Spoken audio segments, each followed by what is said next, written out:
In this video, I'll show you 15 simple and fun magic tricks I made with Lego. Also explain the techniques and principle used in them. I believe you'd be able to make one yourself after watching this video. The first one is called Toast the Bread. I'll use this toaster to toast this slice of wholemeal bread.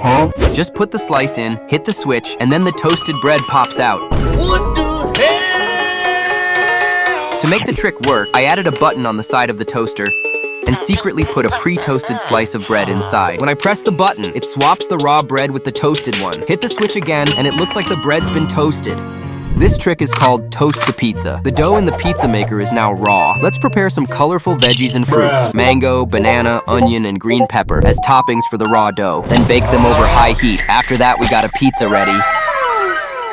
To pull off the trick, I hid 2 pizzas inside the box ahead, which has tracks inside to let them slide back and forth, and the handle at the back makes switching the pizzas super easy. Next up is a trick where I built a little house with doors can open on both sides. Let's now make the Lego figure disappear. Put him inside, close the doors, spin it around a few times to cast the magic, then open the doors again. The figure is gone. What? Actually, the figure is still inside. There's a step on the back door where the figure can be placed on it. While the back door opens, the figure follows and sneaks around to the back and looks like it's disappeared to the audiences. Here's another trick to make the figure disappear. I'll put my hand in front of it, then raise my hand. Whoa, the figure just disappeared. But actually, it's at the back of my hand. I built a little grabber with several particles which can lift up the figure easily. The width of the particles on both sides of the grabber just fits it perfectly. I can hide it between my thumb and fingers, so from the front, it's completely invisible. The light gray box here has a green circle in the middle, and the dark gray box is hollow inside. I'll place the light gray box into the dark gray one, snap fingers, and the green circle turns yellow. If I flip the light gray box and put it in and snap fingers again, the yellow turns red.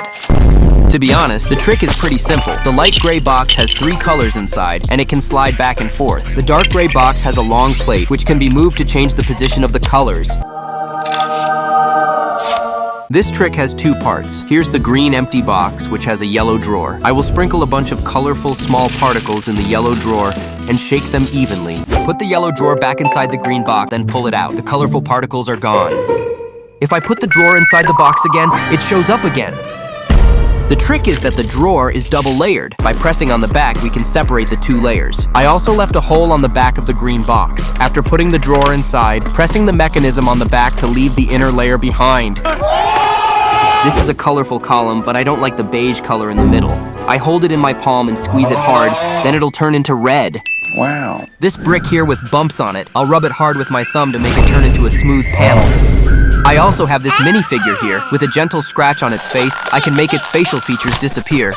The 3 tricks are actually the same type, and their principles are quite similar. The brick in the first trick is set with half beige and half red. When I block the top with my left hand and rotate it with my right, the colors will switch. For the second trick, the panel and the smooth panel are actually together, and when rubbing them hard, the bumpy one will off to have the smooth surface appear. The facial features of the minifigure are actually being replaced with the back by pressing on its head with my thumb and twisting it to have the back, which has nothing moving to the front. The next trick involves a small box with transparent sides all around. I place 8 red basic bricks on top of the box, then cast a bit of magic, then shake the box. Voila! A 2x4 red brick appears. The red brick is actually hidden underneath the lid, and with the white border and a special angle, it's completely concealed inside. To perform this trick, I built an empty box with no bottom, also prepared a small white ball. Look closely. I'll place the no bottom box over the ball. After lifting the box, the ball disappeared. Clever as you must have figured it out, the ball is actually lifted up together with the no bottom box. The box has a clip which can be pressed down. After covering the ball, just press the clip and then ball will be lifted along with the box. Then I built another bigger box, which has a lid with a hole and empty inside, but has a bottom this time. Also, I prepared a same ball, but it's tan. Let's now confirm again the box is hollow with a bottom, then place it on the table, cover it with the lid, then drop the ball straight into the box from above. When I lift the box, the ball is appearing on the table. Ta-da! The trick is that the bottom of the box can be moved. While moving the box, I secretly lift the bottom, so the ball just falls onto the table instead of staying inside.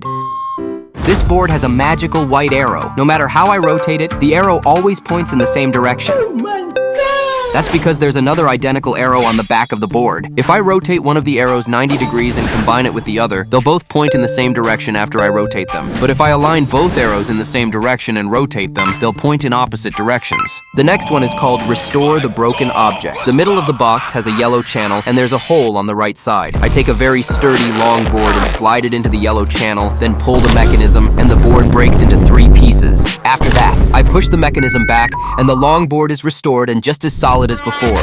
To make this work, I built a clever structure, with the key part being this yellow track. It can hold 3 identical short boards. Below the channel, there's a sliding mechanism. When the long board is placed on the track, the mechanism moves it up and down. With the outer casing covering it, it looks like the long board is being cut and then restored. This box has 3 holes, and each hole can be pierced from top to bottom by a Technic axle. First, I cover the 3 holes tightly with 3 white smooth panels, so the Technic axle can't go through. Then, I place a white piece of paper in the middle of the box. After that, I insert the Technic axle. It surprisingly passes through the holes on the box. Let's then open the box. You can clearly see 3 distinct holes in the paper, while the smooth panels are still intact inside the box. The key of this trick is that the layer holding the smooth panels can be pulled out. When I place the paper inside and tilt it slightly, the smooth panels shift out of the way so the Technic axle never actually touches them. Okay, if you enjoyed this video, don't forget to subscribe. See you in the next one.